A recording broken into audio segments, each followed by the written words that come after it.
that is true. Just put yourself in the position of the panel, or you yourself. Perhaps 8.7 million rand is not so much money to council these days, but imagine, I'm sure I'm being facetious. Imagine you had lost 8.7 million rand. Let me not respond. No, Justice Rogers, I mean, this is unfair, actually. I know that it's not, but it's really unfair in a matter of this public importance to make a joke like that and then to pass it on. Let me then continue. 8.7 million rand, if, just as a matter of common sense, if a person loses 8.7 million rand, they would want to know who the investigating officer is and has it been reported to the police. Is there a case pending? And it's common cause that there wasn't. Yes. But what is the question then for the issue that I'm dealing with? No, I'm trying to just see the totality of circumstances. Yes. Then we have, and the panel paid a lot of attention to this, the source of the foreign currency, because it did, in regard to charges 2 to 4, it was not merely the fact that there wasn't a report to the, under the Prevention of Corrupt Activities Act, it was, the finding of seriousness was that that was a deliberate decision because the president was wanting to keep secret the source of the money. That's the background to where the panel was coming from. Now, in that context, it seems to me it was the president's version, based on what Mr. Ndlovu told him, that an unknown person, who is then identified as Mr. Hamaz, comes to the farm on Christmas Day, just happened to be carrying in cash $580 million, $580,000. Yes. Yes. Yes, and then? And then he concludes the transaction not with the farm manager, not with the man who runs the buffaloes, Mr. van Willich. He strikes a deal to buy 20 buffalo from the lodge manager. Yes. And hands over $580,000 and gets this receipt that we've seen. And then the buffaloes stay on the farm and are never taken. Yes, I'm still trying to work out where, in relation to the members of the National Assembly, the criticism is. Well, if there was sufficient evidence of the various matters I'm putting to you, then one might say that the independent panel could legitimately come to the view that in relation to charges 2 to 4, there was sufficient evidence of serious misconduct, sufficient in context to be tested for veracity, not sufficient to convict, but sufficient to go to an impeachment committee. That's what their function is. No, I submit no, because they did not actually make that finding. What would actually happen if we got where you are, Justice Rogers, is you would have to fundamentally rewrite the conclusions of the panel. That's why I was asking the court to have regard to page, there are actually several pages, 128, paragraph 204, 137, paragraph 238, 138, paragraph 239, 145, paragraph 264. It's so clear in those paragraphs that what they thought they were doing is to establish prima facie evidence based on information. Well, we will read the whole report. You'll recall, I think, the acting Deputy Chief Justice put to, I think it might have been to Mr. Budlander, certain earlier paragraphs which appear to indicate what the panel understood. But I accept, bear in mind, the panel here says, even after hearing the President's version, taking into account what he says, this is not just yet unanswered evidence. Together with his evidence, we take it that there is prima facie evidence. But if you say that that was the wrong test... Yes. So, in fact, I think we are together, the criticism. If you want me to comment, let me know, Justice Rogers, if you don't want me to comment on the 2 paragraphs that Justice Madlanga referred to. Perhaps let me just finish and then you can come back and comment on those 2 paragraphs. Yes. We then find that the $580,000 is not put into a safe, and I would have thought more importantly, it is not put into a bank where it would have earned interest at about 2,300 Rand per day. The first thing anybody who receives 8.7 million Rand wants to do is to make sure it goes into their money market account. You don't leave that much money, sorry, I'm now speaking as a matter of common sense. You don't just leave that money either in a safe or under a sofa.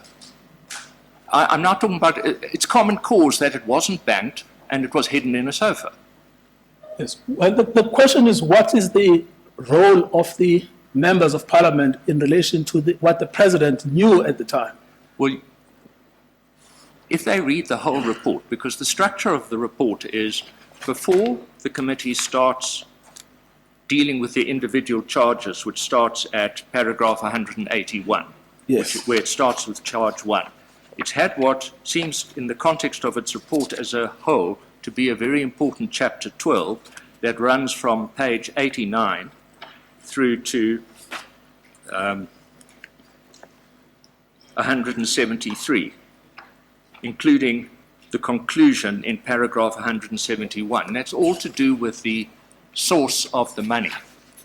And it is clear from the panel at least believed on the information that had been submitted to it that it did not accept that the money had come from the sale of buffalo. Yes. Just sorry. And then having considered the individual charges, it then in chapter 15 deals with the seriousness of the violation and the misconduct. And it is at that point that it ties in chapter 12 with charges 2, 3, and 4.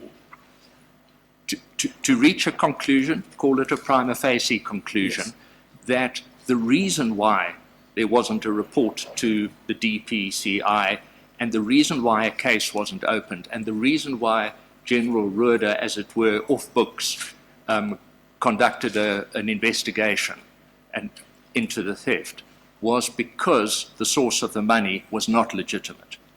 There was an attempt being made to conceal that was the case. Yes. Now, I assume you accept that if there was, let's just say, prima facie evidence of that, that would be prima facie evidence of extremely serious misconduct. Yes, I have no difficulty accepting that at all. And do you say that there was prima facie evidence of that, but not sufficient evidence? Yes, no. Yes, I think this is where you and I, Justice Rogers, do not seem to be getting what I'm trying to say. I am saying the finding that must be made by the panel is sufficient evidence. If the panel erroneously fails to make that finding, that is sufficient to vitiate its report. And that is why I've taken the court to where the panel makes that finding. So my primary point is from the perspective of the MPs that were voting on the report, what they needed to look at, which is what was debated, did the panel act in accordance with its terms of reference? Its terms of reference required it to conclude sufficient evidence. Did they do that or not? They came to the conclusion that it didn't. And on that basis, they said we could not correct an illegality with another illegality. We would vote down the report. Now, it may be that one day, in a criminal case, the president will have a case to answer. It may be that one day, in a different case that comes before the National Assembly, the ANC will take a different position. But on this report, in these findings, the National Assembly was perfectly rational in arriving at the decision that it did. Now, the expression prima facie evidence does still refer to evidence, but you say the fact that it is prima facie stands on a different footing from its being sufficient. Indeed. Now, in the context of the report as a whole, if one reads what the panel regarded as the evidence, and you say, but it formulated it as being merely prima facie, but if you look at that evidence, and you say that although it called it prima facie, it was within the context of its function under Rule 129I sufficient, bearing in mind that it's not, as you have said, a veracity exercise. The context is it enough to go to an impeachment committee? What would you understand the precise difference to be between, let's assume for the moment it amounts to evidence. It amounts to prima facie evidence as opposed to sufficient. What do you say is the lower test which has been impermissibly slipped in? The distinction is better explained by reference to the rules themselves. If you go to page 631,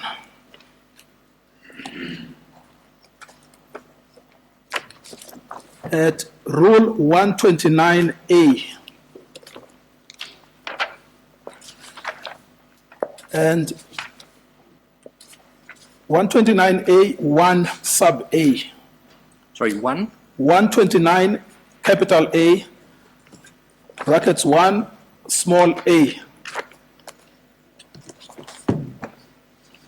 Yes. So the rule itself tells you that when the Speaker decides whether or not to constitute a Section 89 panel, she must already apply her mind to whether the charge sheet contains prima facie, what discloses a prima facie case against the President. But that changes fundamentally when you go to 633.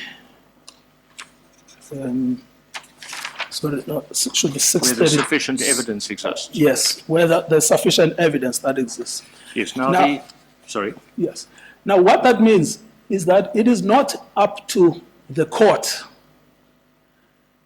and it is not up to the assembly.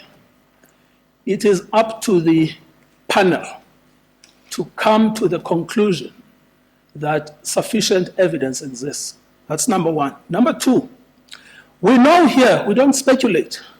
We know precisely here that they did not intend to do what you are suggesting, Justice Rogers, because they specifically debated the difference, and they ultimately came to the conclusion that there is no difference. There is no difference. There is no difference. That is the conclusion. Yes, but that was my question. What is actually the difference? Bear in mind, what the Speaker does when she or he vets the motion is only looking at the evidence put up by the party moving the motion. That's the only evidence at that stage. Yes. That's one side.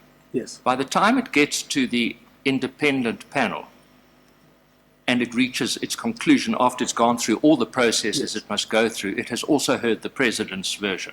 Well, we can... And now the question is, in the light of all, and bear in mind, it is no longer the Speaker who is, as it were, doing a first cut, and the Speaker may, with due respect to her or him, not have any legal qualifications.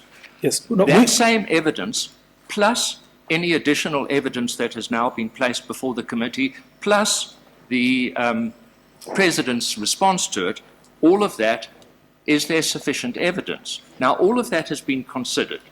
Now, in the context where you have not now only heard one side, but you've received additional information supporting the motion, and you've received additional motion against it from the President. Now you say, in the light of all of that, the formulated test is sufficient evidence. But what I want to know is, what is a lawyer conveying when they assess all of that evidence and they describe it as prima facie evidence rather than sufficient? What is the qualitative difference that you would then understand between those two formulations? Well, the first thing we would know for sure is that they did not do what they were asked to do, which is to consider whether there is sufficient evidence. We know that as a fact. They specifically disregarded their terms of reference. And in fact, Justice Rogers, you're reminding me of something else. We found the actual terms of reference. They are in the SLA. We tried to submit them. There is an objection from the EFF. But it's important for the court to know the actual terms of reference that the panel had. If the court is interested, we would be happy to circulate those, but we've now got them. So we know for a fact that they disregarded their mandate. They were told they must find, positively find, not hide it in another language, positively find. And that is because, and this is important, that's why it's not a terminological problem. It's important because you are going to send this to lay persons, 400 of them, and you are going to ask of them to make a decision. And what they will have in front of them is they will have the terms of reference they gave you and your report. The first thing that will be glaring is that you disregarded what they asked you to do.